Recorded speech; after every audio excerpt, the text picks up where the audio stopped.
Hello friends, আসসালামু আলাইকুম। কেমন আছো সবাই? তো দেখো, চলে আসলাম নতুন আরও একটা ভিডিও নিয়ে। আর এখন আমি রান্না করব লাউয়ের ডগা পাতা দিয়ে মসুর ডালের চচ্চড়ি। আর তার জন্য আমি লাউয়ের ডগাগুলোকে সুন্দর করে কেটে ধুয়ে নিয়েছি, আর মসুর ডালটাও ধুয়ে বেশ কিছুক্ষণ সময় ভিজিয়ে রেখেছিলাম। আর এবার কড়াতে তেল গরম করে প্রথমে দিয়ে দিলাম কয়েক কোয়া রসুন। আর এবার এটাকে ভালো করে ভেজে নিয়ে এর মধ্যে দিয়ে দেব পরিমাণ মতো পেঁয়াজ, আর তারপর দিয়ে দেব কাঁচামরিচ। আর এর কাঁচামরিচের পরিমাণটা একটু বেশিই দেবো, কারণ এটা ঝাল না হলে খেতে অত ভালো লাগে না। তো তারপর দিয়ে দিলাম লবণ। এবার এটাকে কিছুক্ষণ নেড়ে চেড়ে ভালো করে ভেজে নেব। তো তারপর এর মধ্যে আমি দিয়ে দেব রসুন আর জিরে বাটা।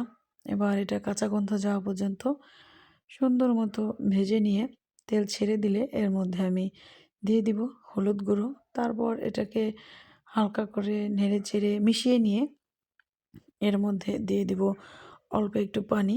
এবার পুরো মশলাটাকে ভালোভাবে কষিয়ে নিয়ে এর মধ্যে দিয়ে দেব আগে থেকে ধুয়ে ভিজিয়ে রাখা সেই মসুর ডাল। এবার ডালগুলোকে দিয়ে তারপরে মশলার সাথে খুব ভালোভাবে মিশিয়ে নিয়ে এবং ওটাকে ঢাকা দিয়ে আমি কিছুক্ষণের জন্য, আর এই ঢাকা দেওয়াতেই ডালটা প্রায় 50% সিদ্ধ হয়ে যাবে। তো এই তো দেখো, আমার ডাল কিন্তু প্রায় সিদ্ধ হয়ে গিয়েছে। আর এবার এটাকে হালকা মতো নেড়ে চেড়ে এর মধ্যে দিয়ে দিব ওই যে আগে থেকে ধুয়ে রাখা লাউয়ের ডগা পাতা।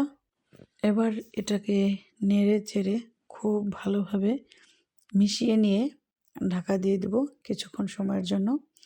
আর এতে করে এই ডগা পাতাগুলো নরম হয়ে যাবে আর সিদ্ধ হতে বেশি সময় নেবে না। তো এই তো, এই পর্যায়ে আসার পরে এটাকে আমি আরও বেশ কিছুক্ষণ নেড়ে চেড়ে নেব। আর এটাকে একটু যত ভালো করে ঘাটবো, এটা স্বাদটা ততই বাড়বে।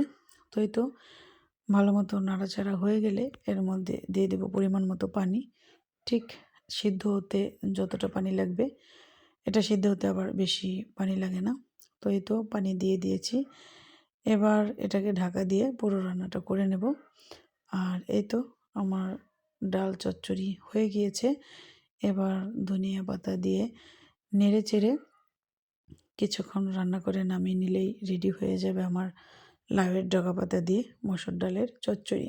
তা কেমন হয়েছে আমার রান্নাটা প্লিজ কমেন্টে সবাই জানিও। টাটা।